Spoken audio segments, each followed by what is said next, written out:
key is just to be happy no matter what. I think that's what it is. I'm sorry, is that too positive?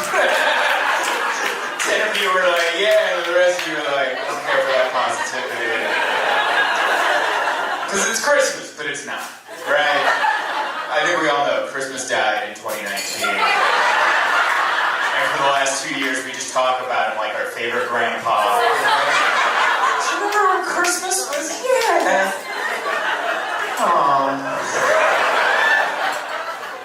Because we know it's not over. Deep down inside, we know it's not over. I haven't looked at the stats of the virus for so many years, and I looked it up, and I was like, how many people died of this thing? And worldwide, over 5 million people have been killed by it. And I think we can all agree it's not nearly enough.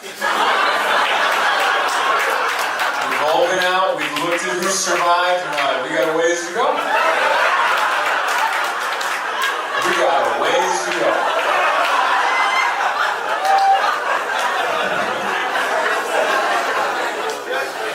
And I think the longer we get comfortable with that,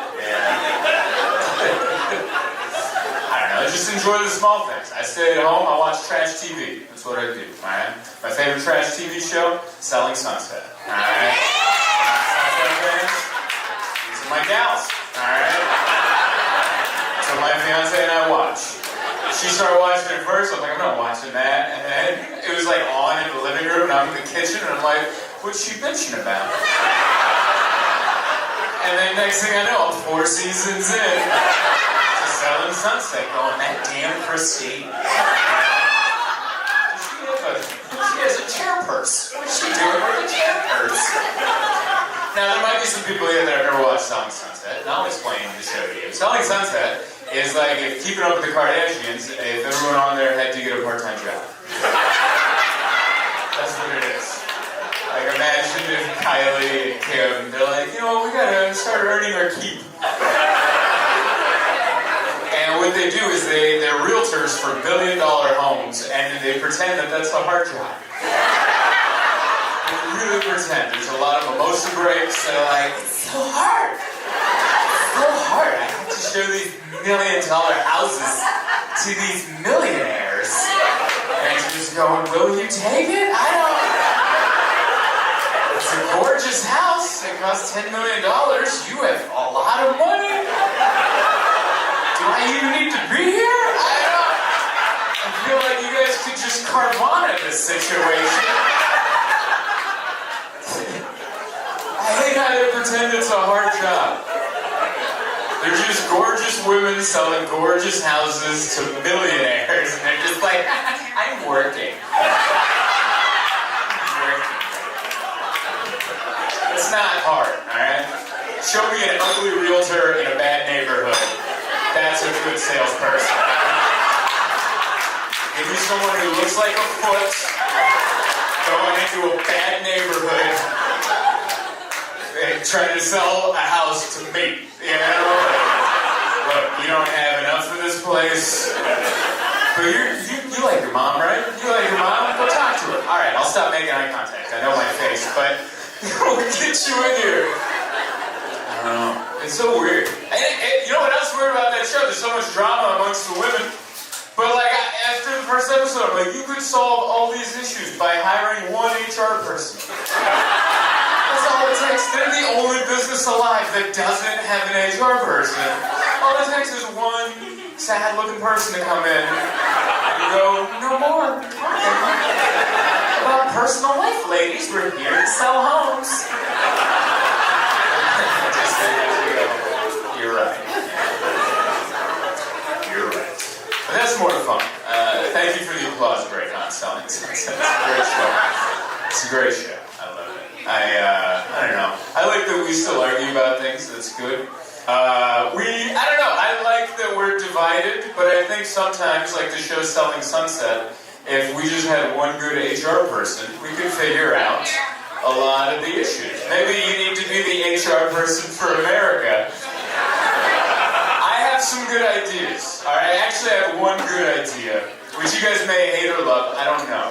But it seems to me like the 2 biggest arguments in America are guns and abortion. That's it. Some people want to have their abortions, some people want to have their guns, and we just can't agree. They're just standing there with guns, and I looked. I don't know if you guys have looked, but we have an even number of states. Did you know that? We have 50 states. It's a good old even number. Well, what if we just made 25 abortion states and 25 gun states? Well, we can all be happy.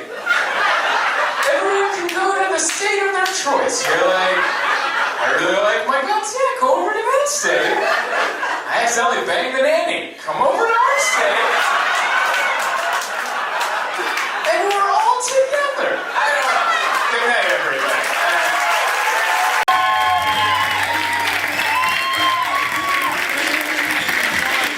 Yes. What's up, everybody? How are we? Yeah? All right. 9 o'clock. All right. That's the limit right there, isn't it? If the show would have started 30 minutes later, we're like, we're going home. All right, this is too late for me. This is my third show of the evening. We did one at 3:30 and then one before this. And I'm excited to be here, but there are going to be moments where I'm going to be like, did I already tell that joke? And I'm going to tell you what I do when I think I'm telling a joke that I've already told in the same show is I just look at audience members and I try to read your face to go, he's already told that joke. And I'm like, oh my God, I already told that joke. So if you see an inquisitive look on my face, that's me going, did I already do this? Or is that on the 3 o'clock or the 6 o'clock show? I don't know what's going on. But it's so nice to be here. It's my first time we're doing a weekend at this club, and it's absolutely beautiful. Like, I love it. It's so intimate and well lit. Like, this is the nicest I've ever looked on a stage. Like this, I feel like a new car at a dealership or something. Like, you know, the one where you go in and you're like, oh, that's the souped up one. There we go. We got a 1987 man up there. Look at him. He's got 38 miles on him, and he's a little nearsighted, but he's good. All right.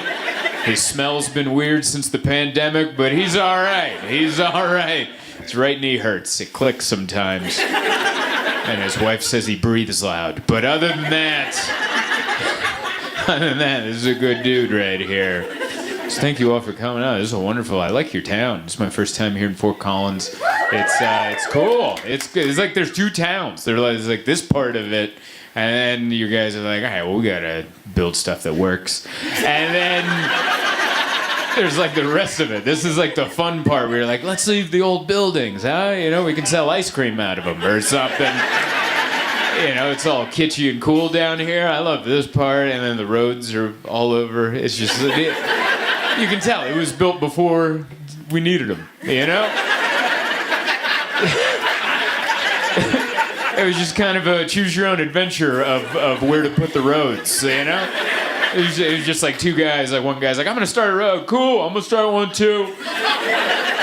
Should we get together? Nah, let's just see what happens, man. We'll have weird intersections. Where 100 years from now, people will be like, can I make a left here? I don't know if I can make a left here. There's an island this thick in the middle of it. And you have to go in the middle to make an unprotected left, but you're like, I'm too far out here. Like, this is weird. This shouldn't be, but I love it. It's like old and modern at the same time. I like it. You guys try to be like, ooh, we're a big town. Like, you gotta put a parking garage, but then you forgot to charge people. It's so funny. You forgot the arm. There's supposed to be an arm that comes down and goes, you must pay. And you're like, nah, they'll pay. I didn't. I just went in there. They're like, here's a QR code. And I'm like, well, do I have to? And then I started doing it. I'm like, well, let's just see what's out there. And then I went down. I'm like, we didn't have to. And then I just left, man. Sorry if anyone owns that garage. But I owe you $12 or however much. I don't know what it costs. It was very nice. It's been fun coming here with Josh. Josh went to college here 20 years ago, so he's just been crying. He's like, no, they closed the pickle barrel. He won't shut up. Dude, do you ever visit a town with a guy that used to live in that town, and he's like, oh, that's where I used to get sandwiches, and I used to go to this strip club on the outskirts of town called the Hunt Club, and And he looked it up. They closed the Hunt Club. And I'm like, come on, man. That was 20 years ago. And he's just, I'm listening to him be nostalgic and missing it. And that's just what happens, you know?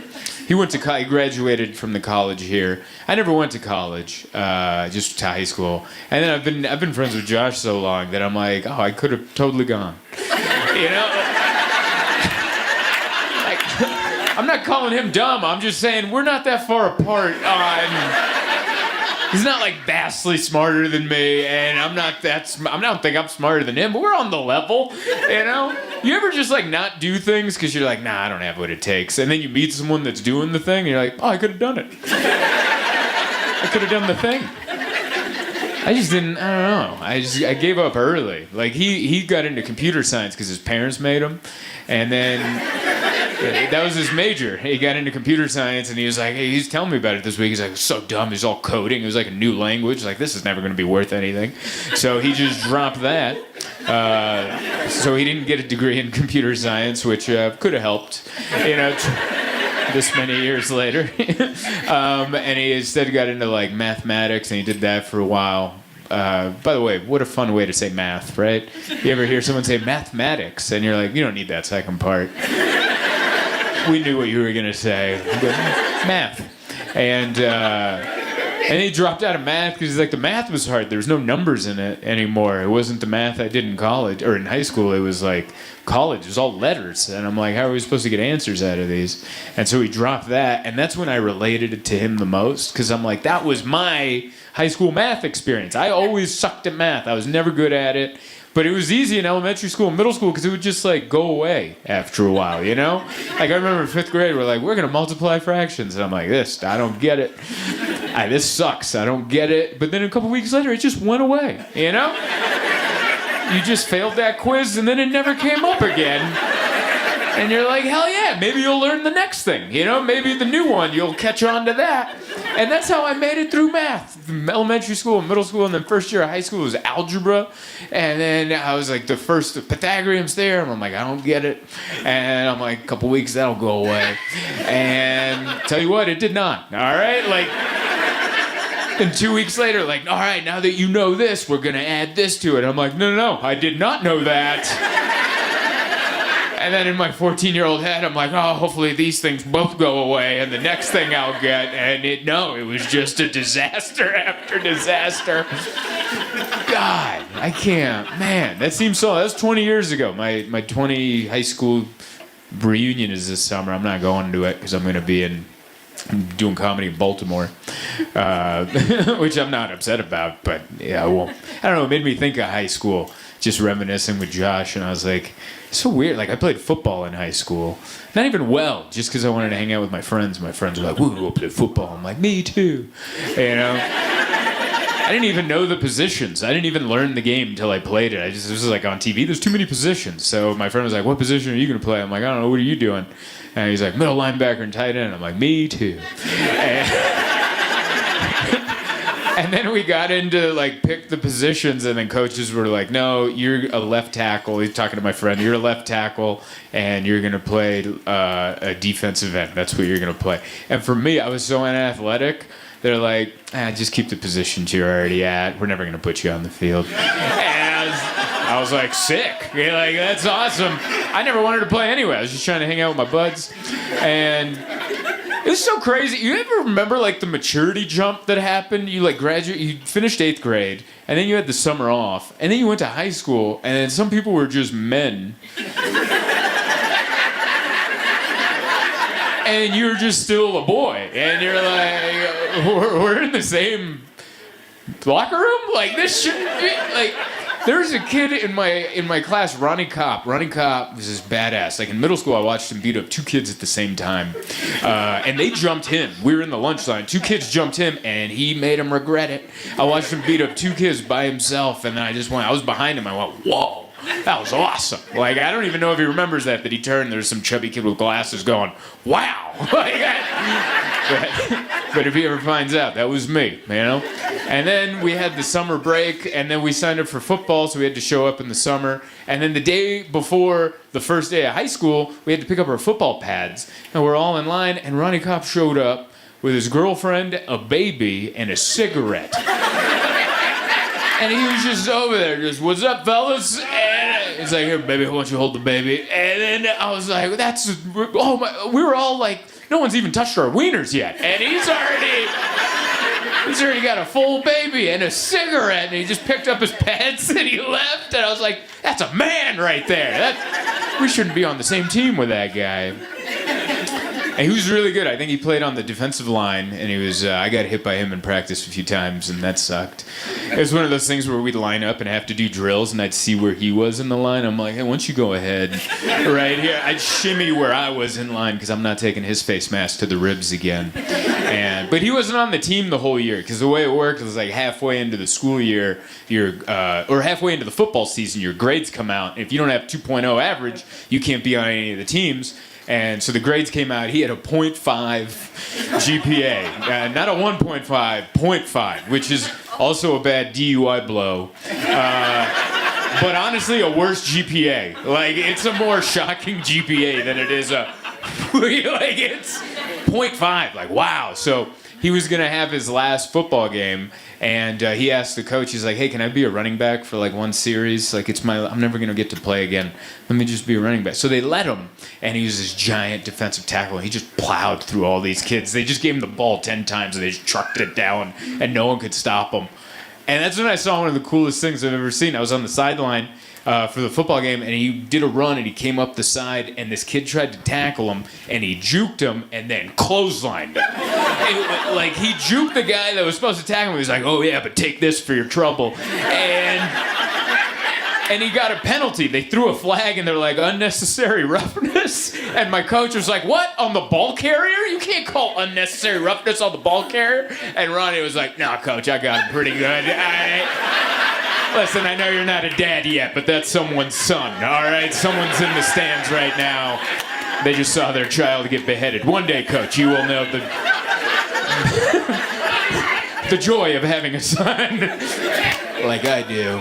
That was bizarre. I don't know why that reminded me of Ronnie Kopp. But I hope he's well. I don't know. And if he sees this, please don't beat me up. I hope that was a good, positive story about you. But no, it's fun. I'm glad I'm here. I flew in yesterday. Fun flight.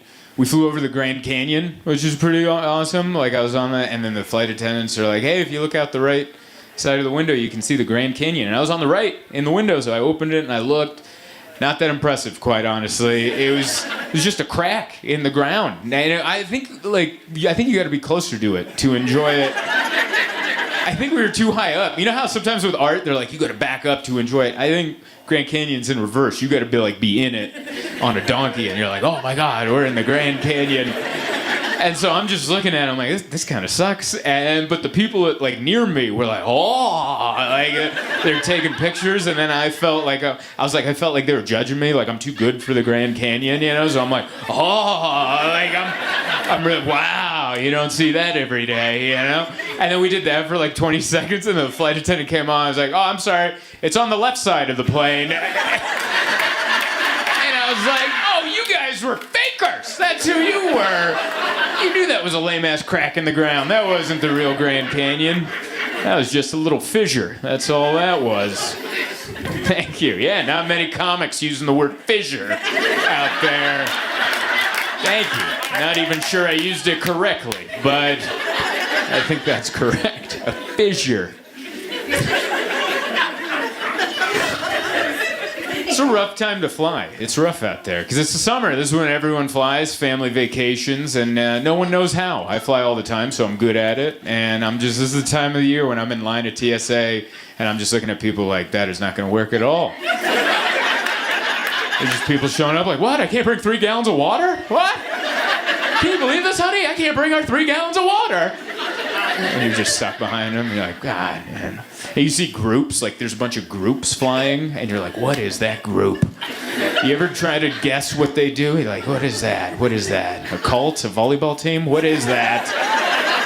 Everyone's tall and blonde. I don't care for it. I'll tell you that. Like, we landed in Denver, and I was walking through, and there's just a group of, like, teenagers. I think there was, like, a religious group, because they're all, like, 16 to 18, but they look too innocent, you know? Like, you ever see, like, when they stay in the church, and they just, like, there's no... They have a lightness to them, because they love the Lord, and I was like, I think they're in... Because none of them were on their phones. They're all playing with, like, wooden toys, and I'm like,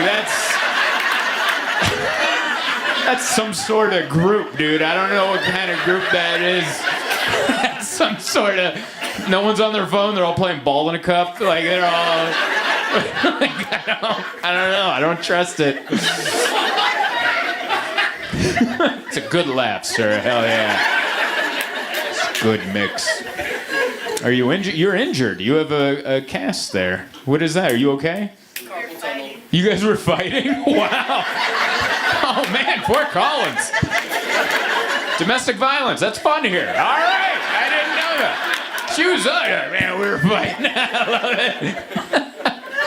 Is that, did you jack your wrist down? Yeah, it's carpal tunnel. Carpal tunnel, all right. I asked because the last show, there's someone sitting right there, and they had a cast, or they had crutches, and they're like, yeah, I stepped on a piece of metal, and I have surgery coming up. And I was like, good Lord. He's like, yeah. And... I gotta be honest with you, that's kind of been the attitude of everyone I've met in Fort Collins. Just kind of like, yeah, just kind of aloof, but there's like a delay. Do you know what I mean?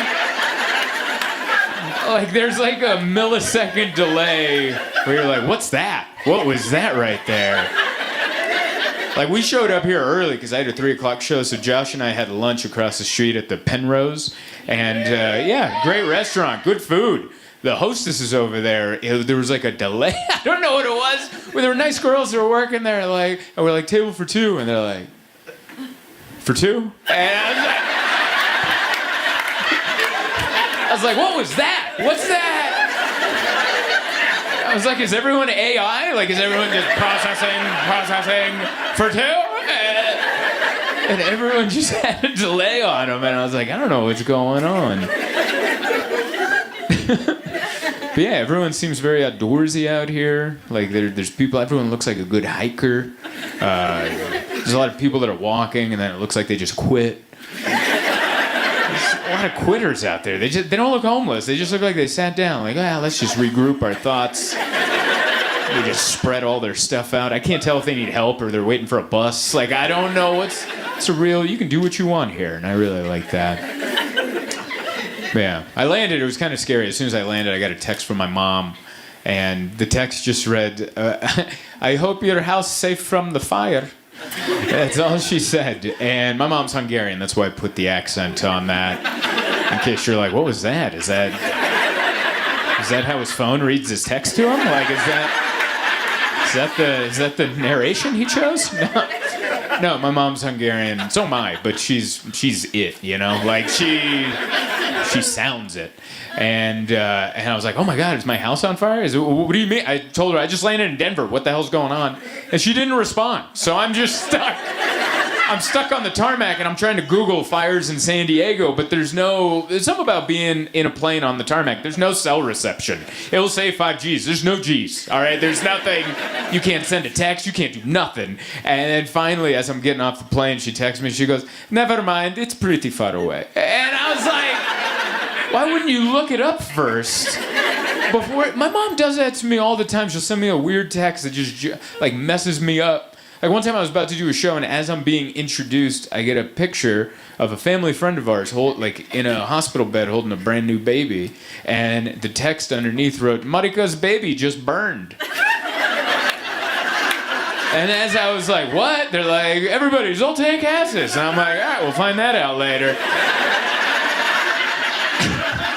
And it was hard because I looked at it really quick, and I'm like, burned, and then I looked at the baby, and it's a newborn, so it could go either way. Like, have you ever seen a newborn baby? If someone was like, it was burned, and they did a real quick one, you're like, oh my God, was it? It was like red and white. It was like a weird mix. You can't tell.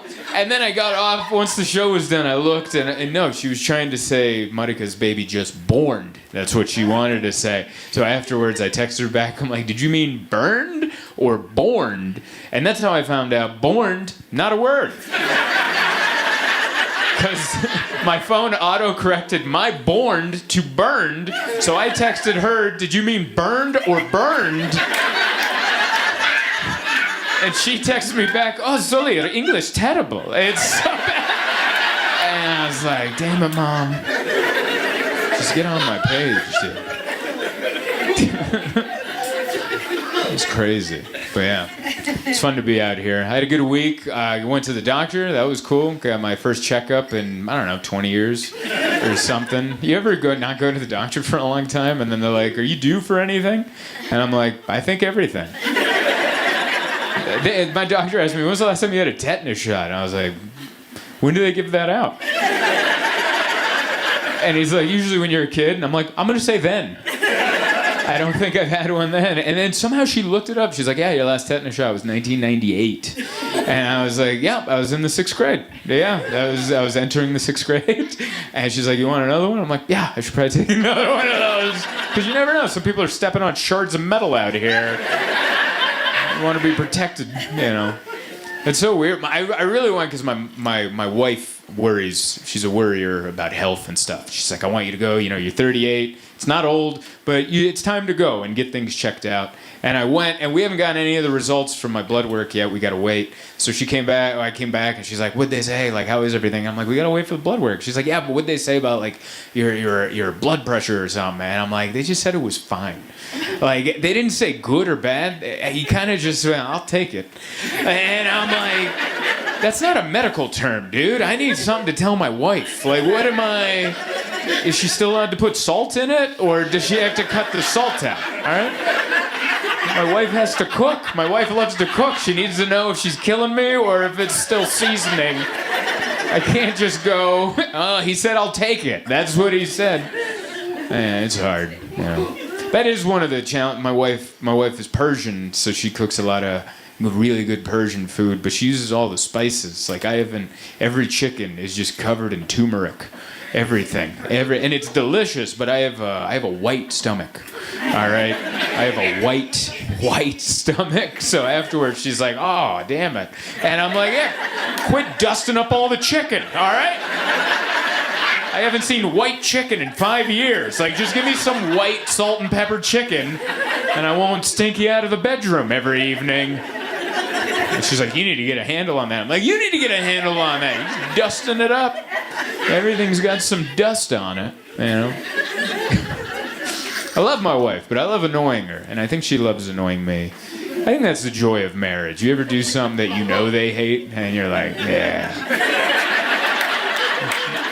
And you know it. You know that they hate it, and you're like, I'm going to do it. Because they do stuff that you know. Like, my wife hates it when I breathe. She hates it. There's like a position when I'm in bed watching TV, if like the pillow's doing this, I don't hear it. It's here and this is here. I'm good. I'm here. I don't need the subtitles. I hear what's going on. And she's just be like, you're just gonna breathe like that, huh? And I'm like what? I'm just living. I don't know what to tell you. But she annoys me. She annoys me too. She always asks to, like, when we go out to eat, she wants some of my food. Which I don't have a problem with. Like, most of it, I'm like, here, try, have some. Go halves, I don't care. But I don't like sharing handheld foods with her, because she doesn't know how to eat them. Like if I have a sandwich or a burger, she'll take a bite, and then she'll be like, oh, here you go. And it's just... She takes, like, the worst structural bite you could take on a sandwich, and I just get back a salad. And I'm like...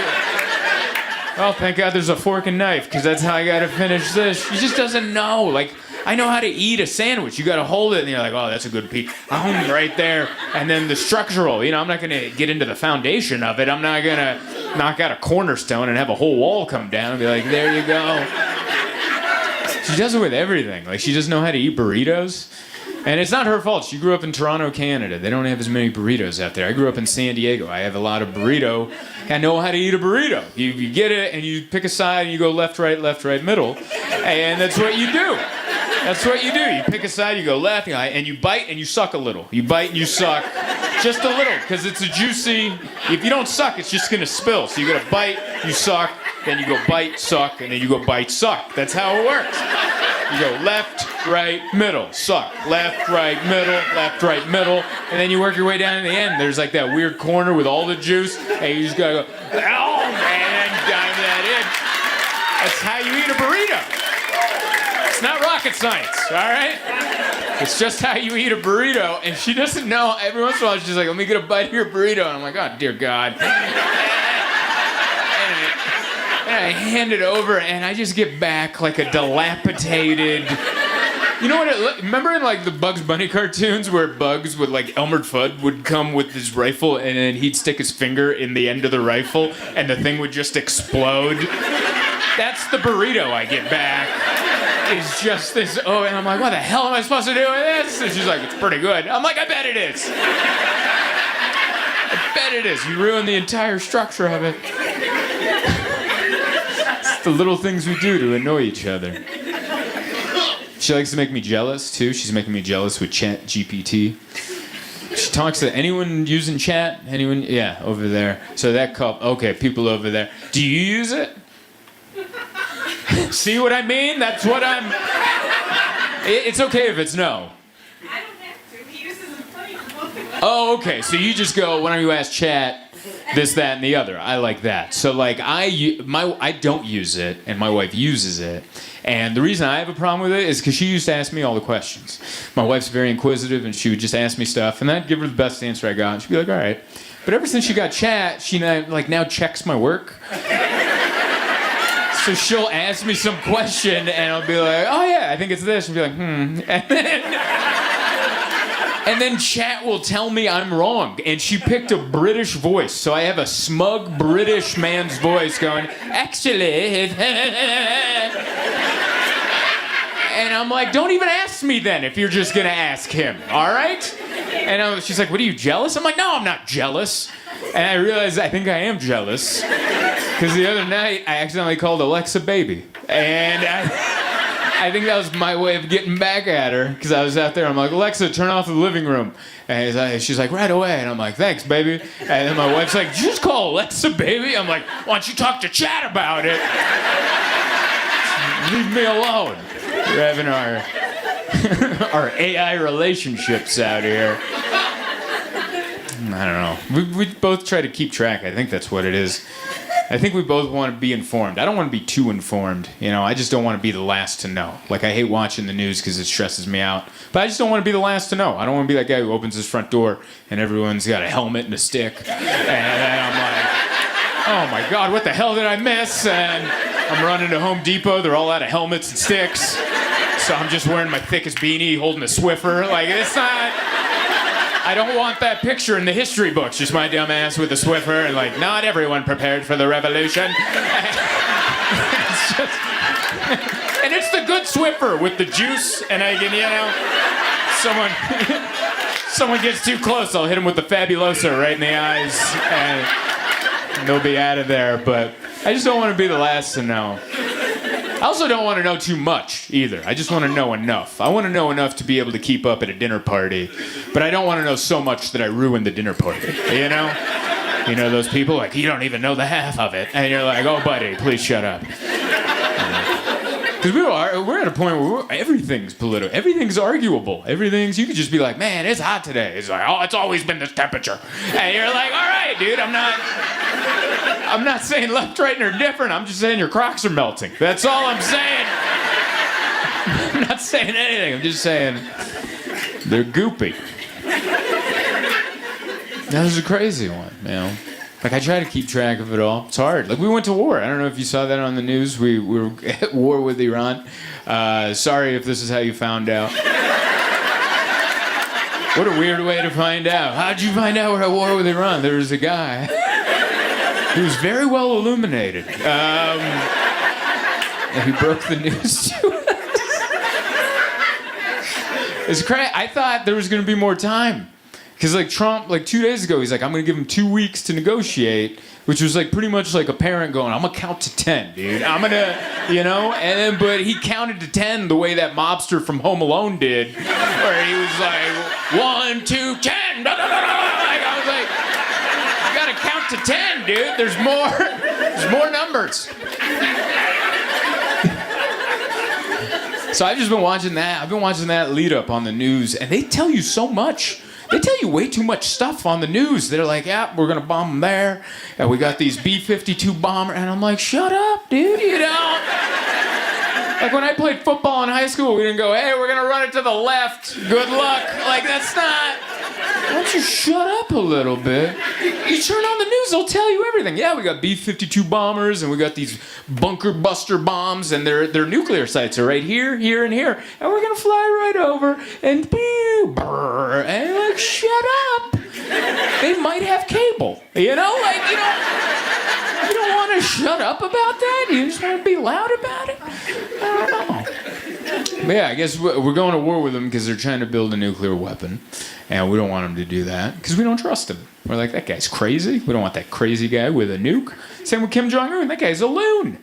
We don't want that guy with a nuke. So it's weird. Like, we're cool with, like, gun control for the world. But as far as here goes, we're like, hey. Like, we don't want those guys to have a nuke, but if they came over here, they're like, can I get a gun? Oh, right here. Farmer's market's that way. Have fun. You're like, what? It's an interesting mix, but we're gonna be all right. We're gonna be all right. I don't know that. I'm just saying it. I don't know. It comes in on TikTok. I was going through TikTok, and you know how there's just random videos. I baked a cake, and here's a dance, and isn't this dog ugly? And now they'll just mix in. Hey, do you know how to survive a nuclear blast? And they say it with the same tone of like, I'm gonna make a crepe, and you're like, no, dude, you got to change the tone in your voice. But I watched the whole video on how to survive a nuclear blast. So like, as soon as you see it, the lights just get brighter. All right, I was like, is it happening now? Oh my God. I gotta get under this stool? Like, Jesus. It's just a big flash. Oh my God. That scared me. Oh, wow. That was great timing. Because, yeah, in the video, they're like, if once the bomb goes off, they're like, number one, don't look at the flash, because it will blind you. And I'm like, I'm totally looking at the flash. You can't tell me I'm gonna hear boom, boom, and I'm not gonna go. Like, I'm for sure looking at that flash. I could watch this video 100 times, and 100 times I would look at that flash. And then you're supposed to lay down and open your mouth. This is weird. You gotta leave your mouth open because otherwise your lungs explode. So you just got, because the concussion of the blah, blah, blah. And then, so you gotta leave your mouth open. But don't look at it. So, like, it's behind. And then once that's over, you got to get up and get underground for, like, the next 2 weeks. And then you can come out, and you got to change your clothes, and then you can come out after that. And I'm like, I'll just die, dude. There's no way I'm going to remember any of that.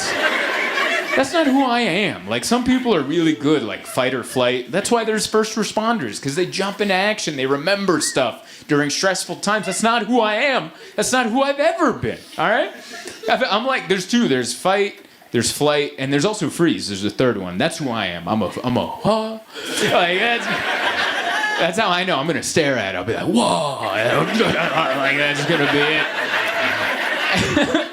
Because one time, I saw a drive-by shooting. Like, we went to a baseball game in San Diego, and afterwards we got lost. We went to kind of a rough neighborhood, and we were at a stoplight, and a car pulled up. There's a guy on the side, and they shot the guy. They were shooting at him, and all my friends in the car got down. They're like, oh, my God. And I was the only one like, oh, my God. Like, I made myself naturally. Didn't think about it. Just the biggest. I saw everything. That guy doesn't survive stuff, all right? That guy's the first to go. So, who knows what's gonna happen? But yeah, but that's fine. I'm not a first responder. I'm like, I'm later. I'm like a fifth. Like, naturally, I just want to avoid. It's just awkward, you know? I don't want to help. You ever get yelled at for helping? And you're like, never doing that again. I did that once on a flight. I don't help people with their bags on a flight, because one time I got on a flight, I wasn't paying attention. I had headphones on, and there's a woman struggling with her bag. She was just a little shorter, and she couldn't get her bag up there. And I didn't even think about it. I just went, oh, here you go. I did that, and I guess she was having a bad day, and she just goes, I got it!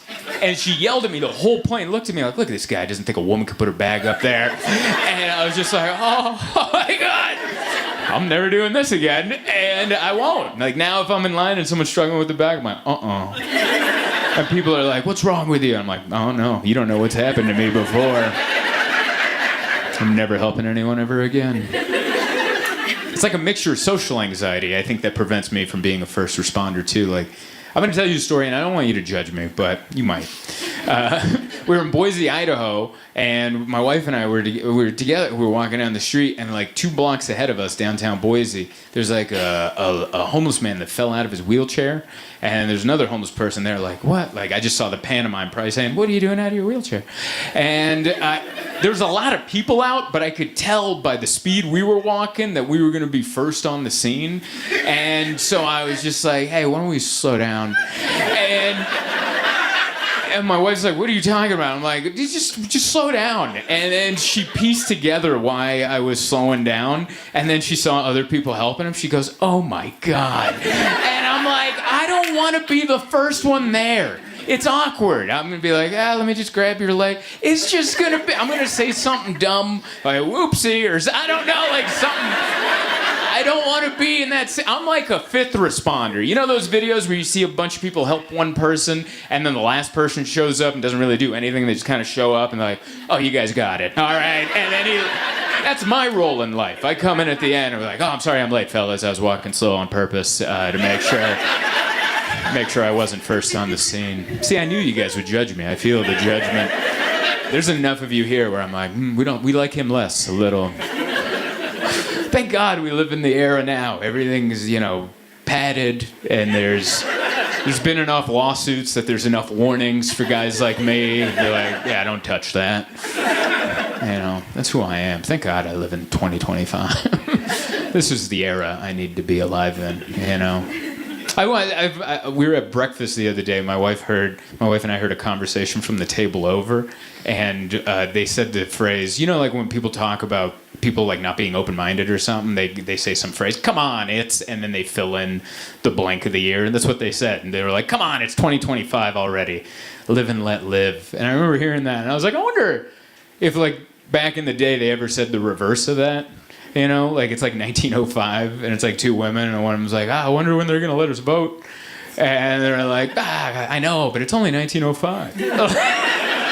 Like, give us a few more years, and then we'll get into it. Or like caveman days, they're like, man, it'd be sick if we had a wheel. And it's like, come on, it's only 2. Or we've only been around for a second. Let us build up some.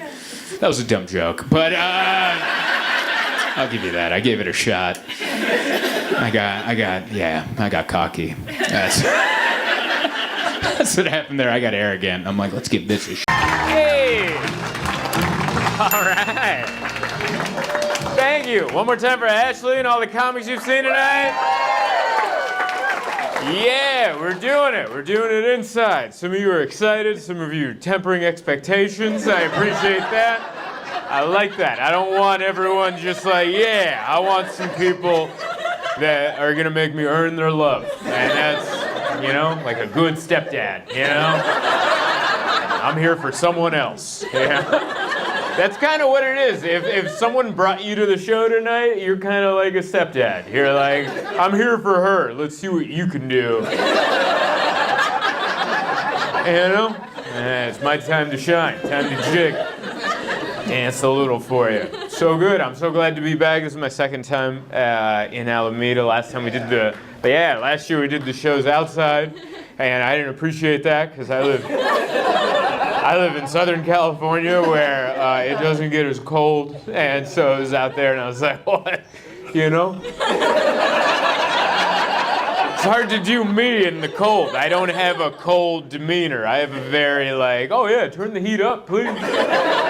Kind of demeanor. That's why we have all the space heaters kind of set out. I don't know if you noticed the space heater on the piano. That's in my writer. I was like, need some space heaters set up, It's very nice to be here. I love Alameda. I don't know what's going on. Clap it up if you live here. Yeah, you live here. All right, couple people there, right up here. Everyone else, we just kind of snuck on the islands. Yeah. So everyone else knows what I'm talking about. You guys Yeah, like, it seems like a secret society. A little bit of, like, Alameda, you know? It feels a little bit. Like, I feel like my checkout of the hotel is tomorrow, but I feel like if I stayed an extra day, there'd be a knock on my door from the mayor. They're like, hey, we loved having you. When are you leaving? It feels a little bit like that. Like, it's nice, but also, you know? I don't trust it, you know? It's like you guys have something secret going on over here, and you don't want everyone to find out about it. I like it, though. It's an island. You keep calling it an island. I don't see it. I guess. I won't argue with it. I'm not going to circumnavigate the island and prove you wrong. You're like, I went all the way around. It's a peninsula. Like,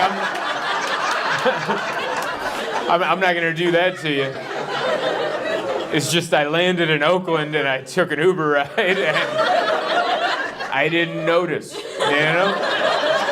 I'm like, I got here on wheels. How islandy is this island? But I like it. Staying at the hotel, it's like about 7 minutes away. Took the Uber over here and drove by that fancy high school you guys have. Good Lord, what a fancy... Did you see that high school? Did anyone here go to that high school? Oh, there's one person right there. You went to that high school? Yeah. Are you going there currently? Yeah, I mean that as a compliment. You look like a youthful young person. You're going there currently. What grade are you in? You're junior there. Is that the most, I guess, what do you have to compare it to? Is that the only high school you've ever been to? That is the most intimidating high school. I am 35 years old. I was intimidated in the Uber as it drove by, all right? Like, I graduated high school in 2005 with a 2.75 GPA, which is not bad, it's not good, it's right there, you know? And I've never felt bad about my education until I was in an Uber. We went by that school, I looked at it, I'm like, I don't know how to conjugate a verb. And I feel like the building knows. I feel like the building knows. You're gonna grow up to change the world, young man. You're gonna do great, because that is an intimidating school. This is so, it looks like a mall. It looks like Socrates went there or something. It's like that's where that guy went and didn't get a last name, you know? You might have a last name. I don't know, but it's cool. I like the area. It's very nice. I flew in yesterday, and I came in on Southwest, which is always that's a fun flight, right? A good Southwest flight, just go in there with everybody. I love a good Southwest terminal. Everyone looks like they woke up 10 minutes ago. No one's ready. No one knows the rules. Like, what? Just, oh, all right. Like, their carry-on's too big. I can't fit this tent on the plane? Like, no, you can't. You gotta check that. You know? Everyone, I love that. Everyone looks late. Everyone looks like they're headed to a tragedy. Everyone looks like no one booked a Southwest flight 6 months out. That's a flight you booked the night before. And you're like, you remembered the eulogy, right? All right, we're going to a funeral. I don't know. It's high pressure. I fly all the time, and every week I'm at an airport. There's so much pressure. You gotta, looking out for all this sex trafficking. I don't know if you guys fly as much as I do, but that is every recorded message at every airport in the country. Keep an eye out for sex trafficking. If you see it, let us know. And that's the end of the message. And I'm like, we need more information. Like, what does that look like? That's not enough info. What am I supposed to look for? Am I supposed to look for a woman crying? Because that's every airport. Every airport I've ever been to, there's a woman crying, or about to cry, or just finished crying. Am I supposed to look for an angry man? There's an angry man at every airport. It's just not enough, you know? Give me more information. It's a lot of stress on me because I'm trying to be betterment for the world. Like, keep an eye out. And I'm like, oh. Well, it'd be so embarrassing if I called someone out for a second and they weren't, you know? I'm like, that person's upset. You're like, I think a victim. And then they look into it like, no, her carry-on was too big. And she can't. Now she's gonna have to check her bag to her final destination. Like, I didn't, you weren't clear in the message. Should have more information in the loudspeaker. I don't know. We're all trying to do our best. It's nice to travel within California, but not leaving. So it's nice. I got a quick flight back home. I'll be home before 10 a.m. tomorrow. It'll be nice, It's good to get back home. It's beautiful. I love living in California. It's getting tougher, California is, it's not for the weak, It's for us tough people. Look at the weather we've been putting up with. 2 weeks ago, we were in a drought, and now we're like, less water, please, good God. We just have the extremes. It's either like no water, you're like, don't you dare take a shower. And now you're like, oh my God, get the boat, we are dying. We are dying. There's too much water. It's not enough. There's too much. I don't know. Can we shower again? Like, can we do that? That's going to be the postcard for California, just someone showering in a flood. Like they have a clogged drain. It's rough. Yeah, California is rough, man. We're breaking up into two groups. The two groups are getting bigger and bigger, and they're making us choose who we're going to be. And I don't like to choose, but they're making us choose. Who are you going to be? Are you going to be homeless, or are you going to be a billionaire?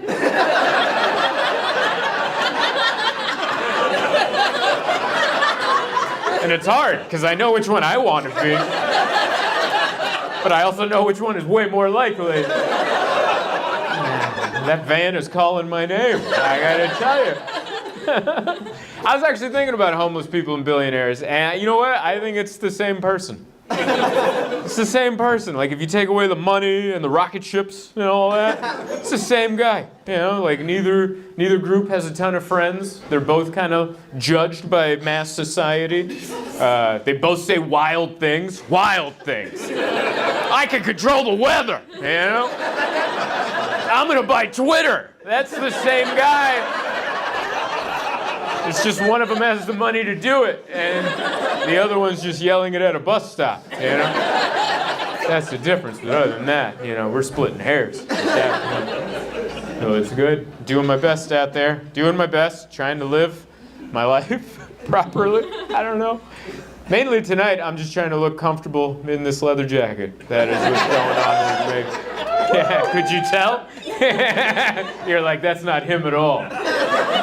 I don't know, you ever buy like a piece of clothing that you wish you could wear? Like, you can wear whatever you want, but what you feel like you can pull off in your own personality. I bought this leather jacket, I'm like, hell yeah, I want to be a leather jacket guy. And then I put it on, I looked in the mirror and I'm like, who is that? That's not me at all, I feel like Kaniki right now in Greece. That's honestly what I thought high school was going to be. Did you think high school was going to be like Greece? Because it kind of looks like Rydell High down there. Like a fancy Rydell. That's honestly what I thought. I was raised by a single mom. We watched Grease a lot during my young formative years. And that's honestly what I thought high school was going to be. I'm going to join a fun gang. Not the ones you hear about in the news, but just a fun gang where we sing during lunch. How great would that be? Just hang out with your friends after lunch, do a little scoot up,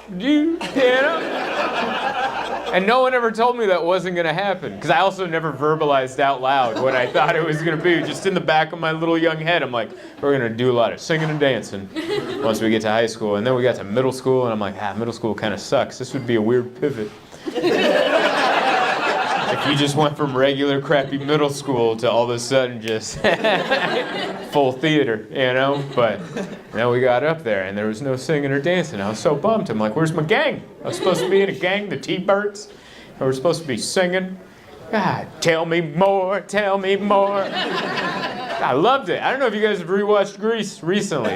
They just put it on Netflix. And I watched it with Emma. She had never watched Grease. And we were listening to the lyrics and she's like, good Lord. And I was like, I don't remember hearing that when I was 7. It's funny, like when you're 7 and like lyrics don't connect with you, they just become part of the song, and then you're older and you hear every lyric, and you're like, what? Well. Tell me more, tell me more. Did she put up a fight? And you're like, what? Everything I know about consent says there should be no fight. If there is a fight, that means no, I think. But that doesn't fit in with do-up-up, do-up-up, do-up-up. You're like, I think sometimes it's better not to rewatch things you liked as a kid. You're like, let those memories be in 1993. I know that movie came out before that, but that's when I watched it. 1993. I grew up with a weird childhood. I was watching Grease and Van Damme movies. I was a very oddly rounded child. Yeah? Van Damme? Yeah, that's what I watched. When I was a kid, I knew all the dance steps to Grease, and I could do the splits because of Van Damme. I was like the weirdest kid of all time. I loved it, man. I thought that Van Damme was the best because I was born in Budapest. I had an accent, as a kid, and he was a guy who had an accent, and he looked uncomfortable on camera. And I was like, that's who I am. I'm like, Van Damme, and if you get uncomfortable, you just do the splits. That's what you do. It's a great icebreaker. You make some new friends, especially at that age. You're 7. You're like, my name's Gary. My name's John. And I'm like, splits, I'm Zoltan. And then you made a friend for life right there. You do the splits in 93, I loved it. I actually got to meet Jean-Claude Van Damme when I was a kid. We lived in Pittsburgh, Pennsylvania. I was in 1st grade. And we lived with this Hungarian lady who knew the makeup artist for the movie Sudden Death, which was shot in Pittsburgh, Pennsylvania. It was not the best movie. It's based on hockey. Van Damme plays a firefighter who terrorists are going to blow up the hockey arena, and then he has to go, he's one firefighter, he's like, I'm going to kick these terrorists' ass, and he shows up, somehow he ends up in the game. There's a scene where he's the goalie, somehow he got into a fight in the locker room, and he accidentally got into a goalie costume, and next thing he knows, he's like, glove save, like he did the splits with the gear, glove save. And when I was a kid, that was the best. But I got to go on set and watch him shoot a scene, and I didn't know about stunt doubles. I was in the 1st grade. I thought these artists were sacrificing their lives. If I thought you died in an action movie, I thought you sacrificed your life for this art. No, that guy got his head kicked off in the 5th round. Because he loves acting, And so when I found out we're going on the set, I'm like, we're going to go watch a murder. This is amazing. Yeah, I know. That's what I thought I was going to go see. People didn't understand, I watched Bloodsport when I was 5, because we had moved to the country and my mom didn't know what a rating system was. She was learning to speak English, and I'd be like, Mom, I'm gonna watch this movie. She's like, okay, and I would just be watching Van Damme breaking people's legs, snapping their heads off, and I'm 5, just in the splits, going, yeah, this is the best thing I've ever seen. And then I went to school, and my new friends in school were like, do you watch the Power Rangers? And then I went to watch the Power Rangers with them at their house. I'm like, this is the lamest thing I've ever seen. Everyone's still alive, no one's bleeding. Why aren't any of them sleeping with the women? What's going on? That's what I was 5 years old, and I already knew about all of this, And so I had a weird upbringing because we didn't know about rating systems. So I went in to go see Jean-Claude Van Damme shoot a movie, and we went into the fight scene. That's when I found out about stunt doubles. He didn't do anything. I was 7 years old. I'm like, I'm gonna watch him do the thing. He's gonna come in and kick that guy's ass. And we're like, action. And then he'd come in, he'd go, and it'd be a cut. And then he'd leave. And then some other guy who kind of looked like him would just finish off. And I just remember, it was almost like coming downstairs and seeing Santa Claus making out with your mother. I grew up without a dad, so that was my Santa Claus moment. was seeing Jean-Claude Van Damme not be Jean-Claude Van Damme in front of my eyes. And then I was like, well, at least afterwards, maybe I'll get a picture with this phony. And he didn't take a picture with me. He came by and he's like, someone's like, he doesn't have time, so all I have is a Polaroid of me with a stunt double. The guy who did the real work. That was an impromptu story that doesn't have an end to it. And I know most jokes are supposed to ha ha ha ha and then pay off, but I just felt really comfortable with you, and I wanted to let you know that I was a big Van Damme fan, and I thought the Power Rangers were lame. You guys are fun. This is the last show of the weekend. We're here to, have a good time. Yeah, we are. Yeah, we are, absolutely. You guys have already been the best crowd of the entire weekend. Oh, you have. You have. Every crowd we've had all weekend, they've been fun, but they haven't been like, yeah. Every crowd we've had has been like, yes. Which is still good. I'll take that. But you guys are like next level, Everyone else was like going to the opera. You guys are like Monster Jam. Gravediggers coming in. It's wonderful. But yeah, I have enjoyed being in your neighborhood. I went and had breakfast this morning. I met a fan earlier today. Is Brad here? Brad? No? Wow, he did. What's that? I'll be here, Brad. That sounded inviting and threatening at the same time. I'll be here, Brad. And you're like, is this a Van Damme scene? Anyway, well, that's really weird because I asked this on the early show too, and he wasn't there either. I'm really concerned because I met a guy named Brad at a coffee shop. He's like, I'm coming to your show tonight. And I'm like, which one? He goes, 7 o'clock. And I asked at 7, he wasn't here. And now he's not here. Does anyone know Brad? Listen, you damn Islanders, speak up. What have you done with Brad? Did he not pay his HOA fees? What did you guys do with Brad? It was wild. Yeah, he recognized me at the coffee shop, which is like an exciting time for me. I don't get recognized often, so it makes me, Because I just went in to have some coffee and a breakfast, and I was sitting there, and I could tell he was looking at me. He looked over at me, but I thought he was paying attention to what was going on behind me.